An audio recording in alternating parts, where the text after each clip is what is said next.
Hey, this is Travis with the Arduino Lab number 6, and this is the first objective.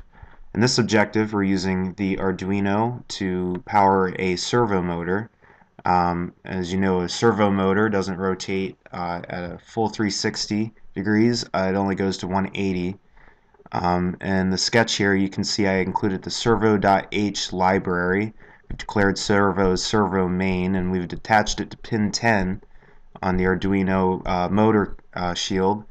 And in the void loop, you can see I have it turning at varying degrees, 45 degrees, 90 to 135 to 180, back to 90. As you can see here, the servo is connected to the motor pins, pin 10, and there's the shaft rotating, not a full 360 degrees, but turning between 45 to 0 to 90 to 135 to 180 back to 90 in its original position with a 1 second delay in between each rotation.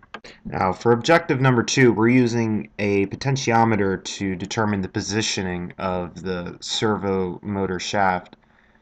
You can see here in the coding we've declared a pot value as analog pin 0. We're mapping out the value of between 0 to 1023 to 0 to 180, since the servo motor can only turn 180 degrees, with 90 degrees being the center position. We put in servo main right the pot value, so depending on what the potentiometer's value is between 0 and 180, that's where the position of the servo shaft will be. So you can see here, as I turn it, the servo motor turns the shaft wherever I have the potentiometer positioned. And if we go into serial monitor, you can see the value of the potentiometer only goes from 0 to 180.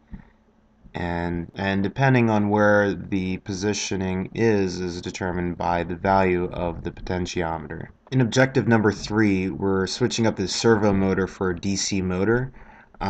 This time we're using 2 digital push buttons. We're still using the servo.h library. This time we're declaring the DC motor is the servo attached to pin 10. You can see here I declared pin 7 and pin 4. I made them use the internal pull-up resistor. I made an if-else statement. If the forward sensor is low, servo will rotate a value of 140, which is clockwise. If else, or else if sensor R is low, it will give a value of 20, which will make it rotate counterclockwise, else it will stay off. Here's the push buttons connected to digital pins 7 and 4 on the motor shield. And there's the 2 VEX push buttons. And this is the battery that's connected to the DC motor. There's a DC motor and a motor controller. And as you can see, if I press one button, it's going to rotate counterclockwise. The other one, it's going to rotate clockwise, depending on which button I'm pressing.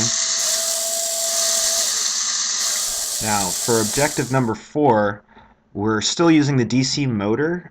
This time, we're using it to basically latch. When you press one digital button, it will stay rotating clockwise unless you press the second digital button, which will stop the latch. And while it's on, the DC motor is on, the speed of the DC motor will be determined by the potentiometer's value. I had to do a little bit of research about while loops for this one. I basically made it so that once the button is pressed, the DC motor will turn on, depending on what the potentiometer's value is.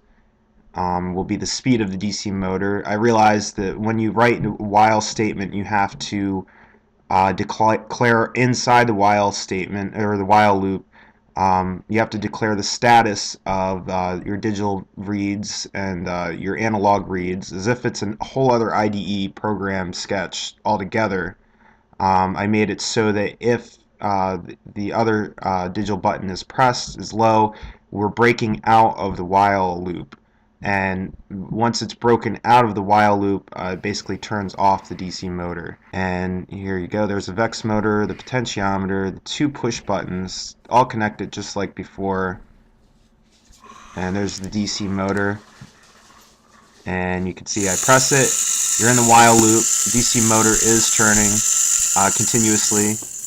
Depending on where the potentiometer, what the potentiometer's value is, whatever the Arduino's reading is going to be the determination of the speed of the DC motor. As you can see, once I press the stop button, we're breaking out of the while loop, stopping the motor altogether. And there you go.